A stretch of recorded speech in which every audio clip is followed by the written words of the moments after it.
Hello guys, मैं हूं निधि शर्मा और एनसीईआरटी समरी यूट्यूब चैनल पे आपका स्वागत है। आज हम क्लास सिक्स की हमारी जियो का चैप्टर 1 है, the earth in the solar system. आज हम इस लेसन को डिस्कस करेंगे। So let's start. How wonderful it is to watch the sky after sunset. अब ये जो हमारा लेसन है वो है the earth in the solar system. हम इस लेसन में सोलर सिस्टम के बारे में रीड करेंगे। तो वो कहता है कि आपने देखा है कभी सनसेट के बाद स्काई में जब आप देखते हो तो आपको क्या दिखता है?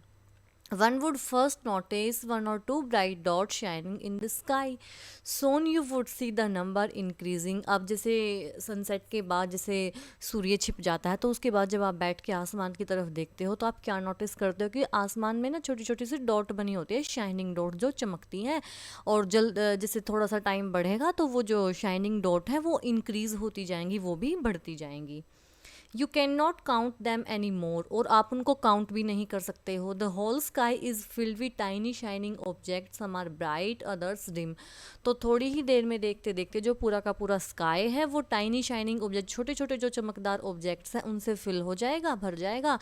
कुछ तो उनमें से जो ऑब्जेक्ट हैं वो ज़्यादा चमकेंगे और कुछ जो है थोड़े से कम चमकेंगे। तो ये किन के बारे में बातें कर रहे हैं? ये स्टार्स के बारे में बातें कर रहे हैं।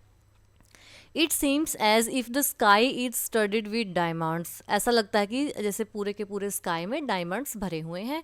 They all appear to be twinkling. वो सारे के सारे जो है ट्विंकल करते हैं, टिमटिमाते हैं। But if you look at them carefully you will notice that some of them do not twinkle as others do. They simply glow without any flicker just as the moon shine. तो आप अगर ध्यान से देखोगे उनको तो उनमें से जो कुछ तो स्टार्स हैं, जो कुछ डॉट्स हैं वो तो ट्विंकल करती हैं, टिमटिमाती है, लेकिन उनमें से जो कुछ तारे हैं या फिर कुछ डॉट्स हैं वो ट्विंकल नहीं करती है। वो ऐसे ही सिर्फ शाइन शाइन करती है, जैसे हमारा मून शाइन करता है ना, वो भी ऐसे ही शाइन करती है, वो ट्विंकल नहीं करती।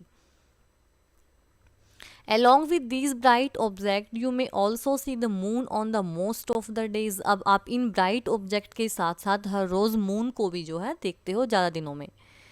It may however appear at different time at different shapes and different position. और आप देखोगे कि मून कभी स्काई में मून दिखता है तो कभी नहीं दिखता। और हाँ, हर बार जो मून की अलग अलग टाइम पे निकलेगा और अलग अलग शेप में होगा और अलग अलग पोजिशन में होगा। मून की कोई भी पोजिशन, शेप और टाइम फिक्स नहीं होता। You can see the full moon only once in about A months time, it is full moon light और पूर्णिमा। अब आप जब आपको फुल मून दिखेगा तो वो कब दिखेगा? वो पूर्णिमा की रात को दिखेगा, और उस रात को हम क्या बोलते हैं? फुल मून नाइट बोलते हैं। ए फोर नाइट लेटर, फिर उसके बाद you can not see it at all, तो फिर आपको फिर चांद दिखाई नहीं देगा। It is a new moon light और अमावस्या, तो फिर उसको क्या बोलते हैं? उनको बोलते हैं न्यू मून लाइट या फिर अमावस्या। ऑन दिस डे, इस दिन you can watch the night sky best provide it is clear night. तो जिस दिन अमावस्या की रात होती है उस दिन जो नाइट स्काई होता है ना, रात का जो आसमान है वो बिल्कुल बेस्ट होता है, बिल्कुल क्लियर नाइट होती है, बिल्कुल साफ दिखाई देता है। Do you wonder why can't we see the moon and all those bright tiny object during day time? तो क्या आपने कभी सोचा है कि जो हमें ये चांद है या फिर और जो चमकने वाले ऑब्जेक्ट हैं वो दिन के टाइम दिखाई क्यों नहीं देते? It is because the very bright light of sun doesn't allow us to see all these bright objects of the night sky. अब ये क्यों होता है? क्योंकि जो सूर्य की जो लाइट है वो इतनी तेज है कि वो हमें चंद्रमा की या फिर जो और शाइनिंग स्टार्स हैं उनको दिन में दिखाई देने नहीं देती है, क्योंकि जो सूर्य की जो लाइट है वो इतनी तेज है, इतनी ब्राइट है। The sun, the moon and all those object shining in the night sky are called celestial bodies. और जो ये सन है, मून है या फिर जो भी चमकने वाले ऑब्जेक्ट हैं जो आपको रात में दिखाई देते हैं उन सबको क्या बोलते हैं? उनको सेलेस्टियल बॉडीज़ बोलते हैं। Some celestial bodies are very big and hot. अब कुछ जो सेलेस्टियल बॉडी हैं वो बहुत बड़ी और गर्म होती हैं। They are made up of gases, they have their own heat and light which they emit in large amount. These celestial bodies are called stars, the sun is a star. अब जो कुछ सेलेस्टियल बॉडी बहुत बड़ी और गर्म होती हैं और वो किस चीज़ से बनी होती है? वो गैसेज से बनी होती हैं और उनकी अपनी खुद की हीट होती है और अपनी लाइट होती है, और वो बहुत ज़्यादा अमाउंट में जो हीट और लाइट को एमिट करते हैं। एमिट होता है रिलीज़ करना। अब जैसे अब आप इसको सन को ही लगा लीजिए तो वो कितनी हीट को रिलीज़ करते हैं। तो ऐसे ही जो सेलेस्टियल बॉडीज़ हैं जिनकी बहुत ज़्यादा हीट और लाइट होती हैं, तो वो उनको बहुत ज़्यादा मात्रा में रिलीज़ करते हैं, और इन सेलेस्टियल बॉडीज़ को स्टार बोलते हैं। और जो हमारा सन है वो भी एक स्टार है। Countless twinkling stars in the night sky are similar to the sun, but we don't feel their heat and light as they look so tiny because they were very far from us. अब देखो, आप रात को देखोगे तो बहुत सारे stars ऐसे हैं जो साइज़ में बिल्कुल सन जैसे हैं, लेकिन हमें वो बहुत छोटे दिखाई देते हैं और हम उनकी हीट को फील नहीं कर पाते, क्योंकि वो डिस्टेंस में हमसे काफ़ी दूर होते हैं। तो इसमें क्या बताया गया है कि वही अगर आप शाम के टाइम आसमान में देखोगे तो छोटी छोटी सी डॉट्स दिखाई देंगी, और धीरे धीरे वो डॉट्स जो है बढ़ती जाएंगी, तो वो डॉट्स क्या हैं, वो स्टार हैं। और उनमें से कुछ डॉट तो ट्विंकल करती हैं और कुछ डॉट जो है ट्विंकल नहीं करती हैं। तो जैसे हमारा मून है, उनकी तरह मून की तरह वो दिखाई देती हैं। जैसे मून भी ट्विंकल नहीं करता, वो सिर्फ शाइन करते हैं। तो ऐसे ही फिर वो कहता है कि जो मून है हमें हर रोज़ सेम टाइम पे नहीं निकलता, सेम साइज़ नहीं है। तो जब फुल मून निकलेगा, जब हमें पूरा चांद दिखाई देगा, तो पूर्णिमा की रात को दिखाई देगा, उसको हम फुल मून नाइट कहते हैं। और जब हमें चांद दिखाई ही नहीं देगा तो उसको न्यू मून नाइट बोलेंगे। उसके बाद फिर हमें जो रात है, आसमान है, बिल्कुल क्लियर दिखाई देगा। अब दिन के टाइम हम तारों को क्यों नहीं देख पाते, क्योंकि सूर्य की रोशनी काफ़ी तेज़ होती है। उस रोशनी के कारण हम जो है मून की और स्टार्स की लाइट को नहीं देख पाते। और जितनी भी ये शाइनिंग ऑब्जेक्ट हैं, सन है, मून है, जो भी शाइनिंग ऑब्जेक्ट हैं, सभी को सेलेस्टियल बॉडीज़ बोलते हैं। और सब कुछ सेलेस्टियल बॉडी ऐसी हैं जो काफ़ी गर्म और बड़ी होती हैं, वो गैसों से बनी होती हैं, और वो बहुत ज़्यादा मात्रा में हीट और लाइट को रिलीज़ करती हैं। और इन सेलेस्टियल बॉडीज़ को स्टार कहते हैं, और जो सन है वो भी एक स्टार है। अब रात को उसने ऐसे बताया गया कि भी जैसे जो कुछ स्टार ऐसे हैं जो सन से भी बड़े हैं, लेकिन हमें वो छोटे क्यों दिखाई देते हैं, क्योंकि वो हमसे काफ़ी दूर हैं। You must have noticed that all objects look similar when seen from a distance. How small an aeroplane looks when it is flying at a great height. अब आप देखोगे कि हमें जो भी ऑब्जेक्ट, इतने जो आसमान में ऑब्जेक्ट हैं, वो इतने छोटे क्यों दिखाई देते हैं, क्योंकि हम काफ़ी दूरी पे हैं।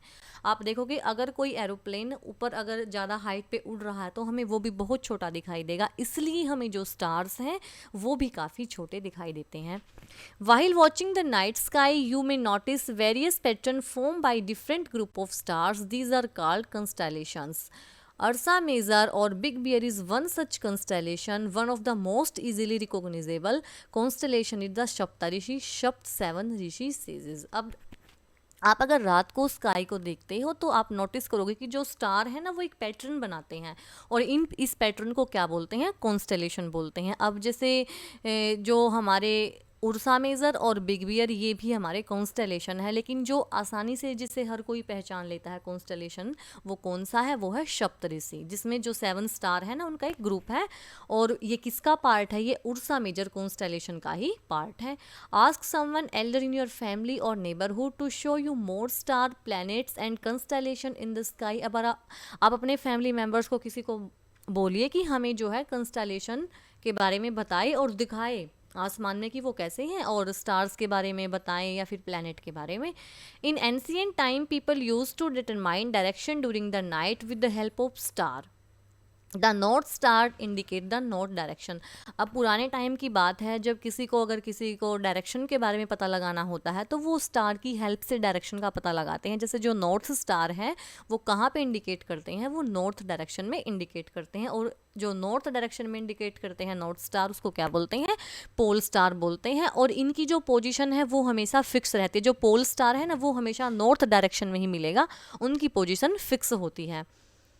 We can locate the position of pole star with the help of Saptarishi. Look at figure 1.1. You will notice that if an imaginary line is drawn joining the pointer star and extended further, it will point to the pole star. अब आप pole star की position कैसे determine करोगे, अब जैसे इसमें दिखाया गया है।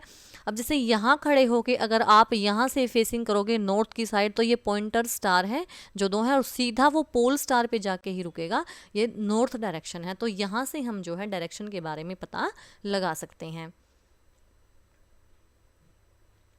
Some celestial bodies do not have their own heat and light, they are lit by light of star. अब कुछ celestial bodies हैं ऐसी हैं जिनकी अपनी खुद की हीट और लाइट नहीं होती, तो वो किसकी लाइट से चमकते हैं? वो स्टार्स की लाइट से चमकते हैं. सच बॉडीज आर कॉल्ड प्लैनेट्स. तो ऐसी बॉडीज को क्या कहते हैं? प्लैनेट्स. प्लैनेट्स की अपनी खुद की लाइट और हीट नहीं होती, वो स्टार्स की लाइट से ही चमकते हैं. The world planet comes from the Greek world planetai which means wanderers. अब जो प्लैनेट वर्ड है वो कहाँ से निकला है? ग्रीक वर्ड है प्लैनेटाई, वहाँ से निकला है, जिसका मतलब होता है wanderer. The earth on which we live is a planet. It get all its heat and light from the sun which is our nearest star. अब जो हम अर्थ पे रह रहे हैं तो अर्थ भी एक प्लैनेट है, और अर्थ जो है वो कहाँ से लाइट लेती है? अर्थ सन से लाइट लेती है, क्योंकि सन उसके काफ़ी नज़दीक वाला स्टार है. If we look at the earth from a great distance, say the moon, it will appear to be shining just as the moon. अगर हम अर्थ को बहुत दूरी से देखेंगे, मान लो अगर हम अर्थ को मून पे जाके देखेंगे, तो हमें अर्थ भी जो है एक शाइनिंग करेगी, जैसे वो चमकती हुई प्रतीत होगी, क्योंकि वो सूर्य की लाइट है वो उससे चमकती है. तो अगर हम मून पे जाके अर्थ को देखेंगे तो हमें अर्थ भी चमकती हुई दिखाई देगी. The moon that we see in the sky is a satellite. अब जो मून हमें रात को दिखाई देता है वो भी एक सैटेलाइट है. It is a companion of our earth and moves round it. अब ये जो मून है ना वो अर्थ का कंपेनियन है और वो पृथ्वी के चारों ओर राउंड करता है. Like our earth there are 7 other planet that get heat and light from the sun. Some of have their moons too. अब पृथ्वी की तरह और भी प्लैनेट हैं 7 जो हीट और लाइट लेते हैं किससे? सन से, और उनके भी अपने खुद के मून्स हैं. अब देखो इंटरेस्टिंग फैक्ट में, Jupiter, Saturn and Uranus have rings round them. अब जो जुपिटर, सैटर्न और यूरेनस है ना, उनके चारों तरफ छल्ले बने हुए हैं, rings. These are belt of small debris. और ये बेल्ट है किस चीज़ की? स्मॉल डेब्रिस की. These rings may be seen from the earth with the help of a powerful telescope. और अगर आप इनको रिंग्स को देखना चाहते हो तो आप अर्थ से इन रिंग्स को देख सकते हो एक पावरफुल टेलीस्कोप की हेल्प से. The solar system. अब सोलर सिस्टम के बारे में डिस्कस करेंगे. The sun, 8 planets, satellites and some other celestial bodies known as asteroids and meteoroids from the solar system. We often call it a solar family with the sun as its head. अब देखो solar system के बारे में read करेंगे हम. जो sun है, 8 planet हैं, सैटेलाइट्स हैं, सम अदर सेलेस्टियल बॉडीज़ हैं जैसे एस्टेरॉइड या फिर मीटेरॉइड्स हैं, इन सभी को जो है सोलर सिस्टम का पार्ट है. ये सभी मिलके सोलर सिस्टम को बनाते हैं और इनको सोलर फैमिली बोलते हैं. और सोलर फैमिली का हेड कौन है? सन को सोलर फैमिली का हेड बोला जाता है. The sun. The sun is in the centre of the solar system. जो सन है वो सोलर सिस्टम का बिल्कुल सेंटर होता है. It is huge and made up of extremely hot gases. ये बहुत बड़ा है और ये बहुत गर्म गैसों से बना हुआ है. It provide the pulling force that bind the solar system. और ये पुलिंग फोर्स प्रोवाइड करते हैं जिससे जो सोलर सिस्टम है ना वो आपस में बंधा रहता है. The sun is a ultimate source of heat and light for the solar system. अब सन से ही हमें अल्टीमेट सोर्स है हीट का और लाइट का. But that tremendous heat is not felt so much by us because despite being our nearest star, it is far away from us. The sun is about 150 million kilometer away from the earth. लेकिन देखो ना, सूर्य की जो light है और hot है वो काफ़ी ज़्यादा है, लेकिन हम इतनी ज़्यादा फील नहीं कर पाते. क्यों? क्योंकि जो सूर्य है वो हमारे से काफ़ी दूर है. कितनी दूरी है सूर्य की पृथ्वी से? 150 मिलियन किलोमीटर दूर है. अब देखो, sol in Roman mythology is the sun god. अब जो सोल वर्ड यूज़ होता है रोमन मिथोलॉजी में उसको सूर्य देव के नाम से जानते हैं. Solar means relate to the sun. अब जो सोलर का मीन्स है वो इसका मतलब क्या है कि सन से रिलेट करना. The family of the sun is therefore called the solar system. इसलिए जो सन की फैमिली को सोलर सिस्टम कहा गया है. Write down as many words using the word solar on your own as you can. Again planets. अब हम planets के बारे में पढ़ेंगे. There are 8 planets in our solar system in order of their distance from the sun. They are Mercury, Venus, Earth, Mars, Jupiter, Saturn, Uranus and Neptune. अब हमारे 8 planets हैं और उनके डिस्टेंस सूर्य से कैसे हैं, उनकी जो कैसे डिस्टेंस है, स्थिति है उनकी कैसी है. पहले मरकरी है, फिर Venus, Earth, Mars, Jupiter, Saturn, Uranus और नेपच्यून. अब देखो ये कीवर्ड दिए गए हैं my very efficient mother just serve us nuts. अब इनके जो फर्स्ट लेटर है ना, उनसे हम ऐसे याद कर सकते हैं इनकी, जैसे सीरीज को कि पहले मरकरी आएगा, फिर Venus, Earth, Mars, Jupiter, Saturn, Uranus और नेपच्यून आएगा ऐसे। All the 8 planet of the solar system move around the sun in fix path. अब जो सारे के सारे जो 8 प्लैनेट हैं सोलर सिस्टम के, वो सूर्य के चारों ओर चक्कर लगाते हैं और उनका जो पाथ है वो फिक्स है। These path are elongated, they are called orbits. और ये जो पाथ हैं उसको क्या बोला जाता है? ऑर्बिट बोला जाता है। Mercury is nearest to the sun. अब जो मरकरी है वो सन के काफ़ी नज़दीक है। It take only about 88 days to complete one round along its orbit. और ये 88 डेज लेते हैं एक चक्कर, जैसे ऑर्बिट का चक्कर पूरा करने के लिए, एक राउंड का। Venus is considered as Earth twins because its size and shape are very much similar of that of Earth। अब जो Venus है उसको अर्थ की जुड़वा कहा जाता है क्योंकि उसका साइज और शेप बिल्कुल अर्थ के सिमिलर है, बिल्कुल अर्थ जैसा ही है, इसलिए जो Venus है उनको अर्थ की ट्विन कहा जाता है। Till recently, August 2006, Pluto was able to considered a planet. However, in a meeting of International Astronomical Union, a decision was taken that Pluto, like other celestial bodies discovered in recent past, may be called dwarf planet। अब 2006 तक तो जो Pluto था वो भी एक planet था, लेकिन उसके बाद एक इंटरनेशनल एस्ट्रोनॉमिकल यूनियन के द्वारा एक मीटिंग हुई और ये डिसीजन लिया गया कि जो प्लूटो है वो अब एक ड्वार्फ प्लैनेट है। अब हम ये पढ़ेंगे word origin. Many words use in a language may have been taken from some other language. Geography for example is in English word, it has its origin in Greek which relate to the description of the earth. अब जो geography word है वो, इसको तोड़ तोड़ के देखो ये कहाँ से उत्पत्ति हुई है, ग्रीक से, और जियो का मीन्स ही होता है अर्थ और ग्राफिया का मीन्स होता है राइटिंग। अब देखो जैसे geology study of earth, geometry measurement of earth, geoid resembling the shape of form of earth. Humans have always been fascinated gazing at the night sky. Those who studied the celestial bodies and their movement are called astronomers। अब जो humans beings हैं उनको काफ़ी अच्छा लगता है कि वो रात को बैठ के ऐसे आसमान में आसमान में देखते रहें स्टार्स को, और जो व्यक्ति सेलेस्टियल बॉडीज़ की और उनकी मूवमेंट को स्टडी करते हैं उनको एस्ट्रोनॉमर बोलते हैं। Aryabhata was a famous astronomer of ancient India. अब जो आर्यभट्ट थे वो फेमस एस्ट्रोनॉमर थे एंशिएंट इंडिया के। He said that the moon and the planet shine due to reflected sunlight. उन्होंने बोला था कि जो मून और प्लैनेट्स हैं वो सन की लाइट का रिफ्लेक्ट से चमकते हैं, उनकी अपनी खुद की लाइट नहीं है, वो सूर्य की लाइट का रिफ्लेक्शन से ही चमकते हैं। Today astronomers all over the world are busy exploring the universe. लेकिन आज के जो एस्ट्रोनॉमर्स हैं वो यूनिवर्स को एक्सप्लोर करने में ही बिजी हैं। Now we will discuss about earth. अब हम अर्थ के बारे में डिस्कस करेंगे। The earth is the third nearest planet to the sun. अब जो अर्थ है वो तीसरे नंबर पे सूर्य के सबसे नज़दीक प्लैनेट है, थर्ड नंबर पे आता है। In the size it is the fifth largest planet. अगर आप ऐसे पोजीशन से देखो कि पहले दूसरे तीसरे नंबर पे हमारी अर्थ आती है, लेकिन अगर आप साइज से देखोगे तो साइज पे ये फिफ्थ प्लैनेट आता है। It is slightly flatten at the poles. ये है जो इसके पोल्स हैं, ध्रुव हैं, उन पे थोड़ा सा फ्लैटन है। That is why it shape is describe as geoid. Geoid means an earth like shape. इसलिए जो पृथ्वी की शेप है वो कौन सी है? जियोड शेप है पृथ्वी की। Condition favorable to sport life are probably found only on Earth. The Earth is neither too hot nor too cold. It has water and air which is very essential for our survival। अब जो पृथ्वी पे जो condition है ना life को support करने की, वो केवल अर्थ पे ही पाई जाती है। अर्थ ना तो ज़्यादा गर्म है ना ही ज़्यादा ठंडी है, और यहाँ पे पानी और हवा भी है जो किसी के भी जीवन के लिए ज़रूरी होती है। The air has life supporting gases like oxygen. Because of these reasons, the Earth is unique planet in the solar system। अब एयर के साथ साथ जो एयर सपोर्टिंग गैसेज हैं जैसे ऑक्सीजन है वो हमारी अर्थ पे पाई जाती है, इसलिए सोलर सिस्टम में जो अर्थ है वो सबसे यूनिक है।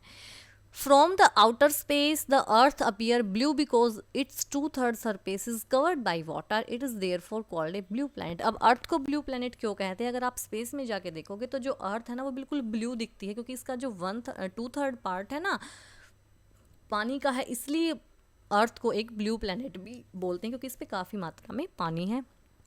Light travels at the speed of about इतना किलोमीटर पर सेकंड, एक सेकंड में इतनी किलोमीटर की स्पीड होती है लाइट की।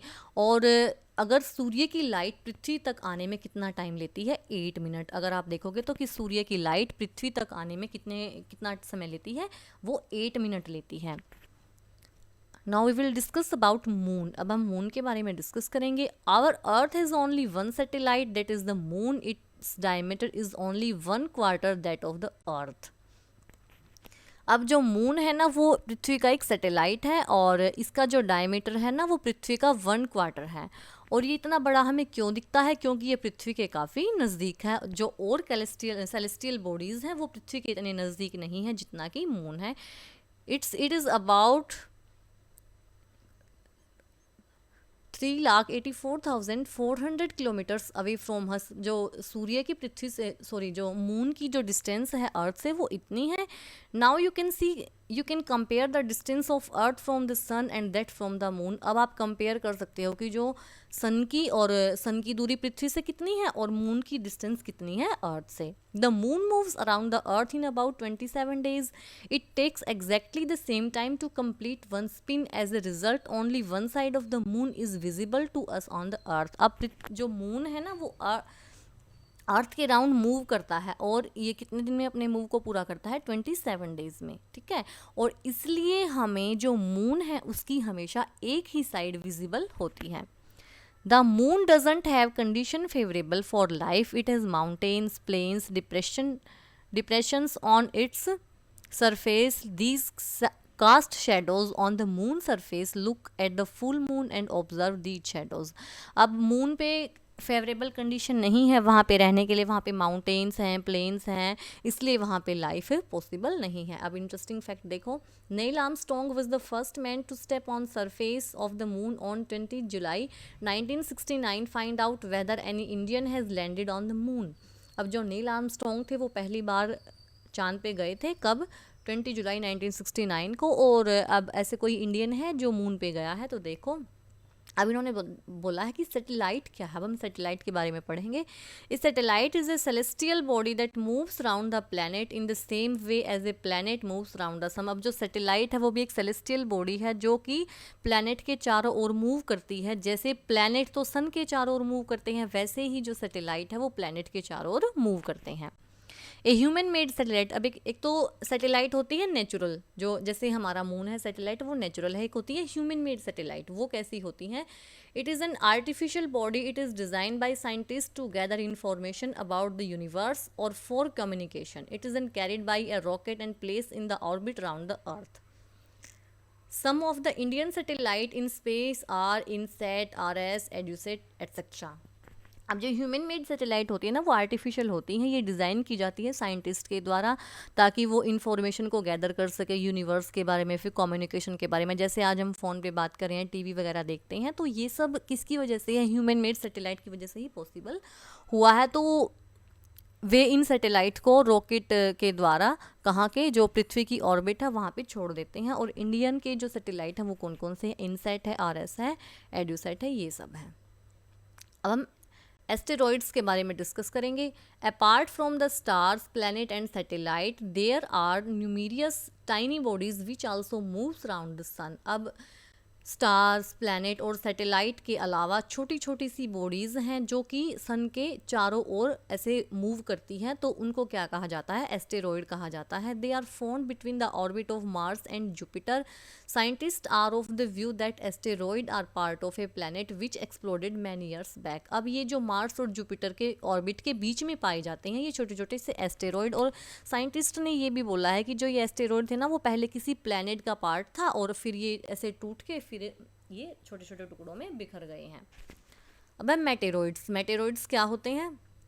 The small pieces of rock which move around the sun are called meteoroids. अब छोटे छोटे जो है रॉक के स्मॉल पीसेज हैं जो सन के चारों ओर मूव करते हैं, उनको मेटेरॉइड्स बोलते हैं। Sometime these meteoroids come near the earth and tend to drop upon it. During this process due to friction with the air they get heated up and burn. कभी कभी क्या होता है ना, जब मेटेरॉइड्स हैं वो पृथ्वी के नज़दीक आते हैं और गिर भी जाते हैं, और जब ये प्रोसेस होती है तो फ्रिक्शन के द्वारा वो हीट होके जल भी जाते हैं, गर्म होके वो जल जाते हैं meteoroids. It causes A flash of light, ये बिल्कुल जो लाइट का फ्लैश है ना उससे होता है। Sometime a meteor without being completely burn falls on earth and create a hollow. अब कभी कभी क्या होता है कि ये बिना पूरा जले ही पृथ्वी पे गिर जाती हैं और एक होलो बना देते हैं। Do you see a whitish broad band like a white glowing path across the sky on a clear starry night. क्या आपने कभी देखा है बिल्कुल जैसे अगर तारों का बिल्कुल साफ आसमान होगा तो आपने देखा होगा एक वाइट वाइट कलर का एक ब्रॉड बैंड होता है, एक पाथ सा रास्ता बना हुआ होता है वाइट कलर का। It is a cluster of millions of star, ये बिल्कुल गुच्छा होता है मिलियंस ऑफ स्टार का। This band is milky way galaxy, our solar system is a part of this galaxy. तो इसको क्या बोलते हैं हम, जो ये गुच्छा बना होता है ना मिलियन स्टार का, इसको बोलते हैं मिल्की वे गैलेक्सी। और हमारा जो सोलर सिस्टम है वो भी इस गैलेक्सी का एक पार्ट है। In ancient India it was imagined to be a river of light flowing in the sky. अब पुराने टाइम में ये इमेजन किया जाता है कि ये तो जो लाइट की नदी है जो आसमान में बहती है। दस इट वॉज नेम आकाशगंगा, इसलिए इसका नाम क्या रखा गया था, आकाशगंगा। ए Galaxy is a huge system of billions of stars, cloud of dust and gases. लेकिन जो गैलेक्सी है वो क्या है, एक बहुत बड़ा सिस्टम है जिसमें बिलियंस स्टार्स हैं, क्लाउड्स हैं और गैसेज हैं। There are millions of such galaxies that make the universe, और ऐसी बहुत सारी गैलेक्सीज इकट्ठी होकर ही यूनिवर्स को बनाती हैं। It is difficult to imagine how big the universe is. अब इस चीज़ को इमेजिन करना बहुत डिफ़िकल्ट है कि यूनिवर्स कितना बड़ा है। Scientist are still trying to find out more and more about it. अब जो साइंटिस्ट है वो लगे हुए हैं इसके बारे में और जानने को। We are not certain about its size but we know that all of us, you and I, belong to this universe. लेकिन हम सब जानते हैं कि हम सब जो है इस यूनिवर्स से बिलोंग करते हैं। अब देखो, can you relate yourself with the universe now? You are on the earth. The earth is a part of solar system. Our solar system is a part of Milky Way galaxy, which is a part of universe. Think about the universe and the fact that it contain millions of such galaxies. How do you fit in the picture? अब देखो, सबसे पहले ये universe है, universe के बाद फिर milky way Galaxy है, फिर सोलर सिस्टम है, फिर अर्थ है, फिर अर्थ के बाद हम यहाँ पे फिट हैं। तो यही दिखाया गया कि हम कहाँ पे फिट होते हैं। तो आज हमने मिल्की वे गैलेक्सी के बारे में पढ़ा कि वो आसमान में जैसे वाइट कलर के जो स्टार्स हैं उनका मिलियंस क्लस्टर है, मिलियन स्टार का, वो एक मिल्की वे गैलेक्सी है। और गैलेक्सी, मिलियंस गैलेक्सी मिलके ही यूनिवर्स को बनाती है। अब जो मेटेरॉइड्स हैं वो स्मॉल पीसीज ऑफ रॉक हैं जो सन के चारों ओर मूव करते हैं, और जो एस्टेरॉइड हैं वो भी टाइनी बॉडीज़ हैं जो सन के चारों ओर मूव करती हैं। उसके बाद हमने पढ़ा था मून। अब मून है वो पृथ्वी का एक सैटेलाइट है और ये पृथ्वी के काफ़ी नज़दीक है, और ये 27 डेज लेता है पृथ्वी के चारों ओर अपना एक चक्कर लगाने में। उसके बाद हमने पढ़ा था अर्थ। अर्थ जो है वो थर्ड नियरेस्ट प्लेनेट है सन के, और इन अर्थ की जो शेप है वो जियोड शेप है, और अर्थ पे ही फेवरेबल कंडीशन है लाइफ के लिए, क्योंकि यहाँ पे ऑक्सीजन है, वाटर है, एयर है, सब कुछ है। ना ये ज़्यादा गर्म है ना ही ज़्यादा ठंडा है। फिर ने प्लैनेट्स के बारे में पढ़ा। हमारे 8 प्लैनेट्स हैं, मरकरी, वेनस, अर्थ, मार्स, जुपिटर, सैटर्न, यूरेनस और नेपच्यून। और इन सब का जो पाथ है वो फिक्स है और उसको ऑर्बिट बोलते हैं। अब जो मरकरी है वो सन के काफ़ी नज़दीक है और 88 डे लेता है वो कंप्लीट करने में अपने एक राउंड को। और जो वेनस है उसको अर्थ का ट्विन बोला जाता है। प्लूटो को प्लैनेट नहीं कहा जाता, अब ये ड्वार्फ प्लैनेट घोषित किया हुआ है। अब जो सन है वो सन है सोलर सिस्टम का हेड है, सेंटर है, और इनके काफ़ी हीट और लाइट को रिलीज़ करते हैं। और सन की पृथ्वी से दूरी कितनी है, 150 मिलियन किलोमीटर है। सोलर सिस्टम में वही है, सोलर सिस्टम में क्या क्या आता है, सन, 8 प्लैनेट, सैटेलाइट, जो भी सेलेस्टियल बॉडीज़ हैं, स्टेरॉइड है, मीटेरॉइड है, ये सब सोलर सिस्टम का पार्ट है। वही है पोल स्टार कैसे है, जो नॉर्थ डायरेक्शन में पोल स्टार की पोजीशन फिक्स होती है, वहाँ से पहले टाइम में जो डायरेक्शन का पता यहीं से लगाते थे। तो आज हमने जो है लेसन नंबर 1 को डिस्कस किया है, the earth in the solar system. अगर आपको वीडियो अच्छी लगे तो वीडियो को लाइक करें, शेयर करें, चैनल को सब्सक्राइब करें। कल फिर मिलेंगे एक नई वीडियो के साथ, तब तक के लिए बाय बाय।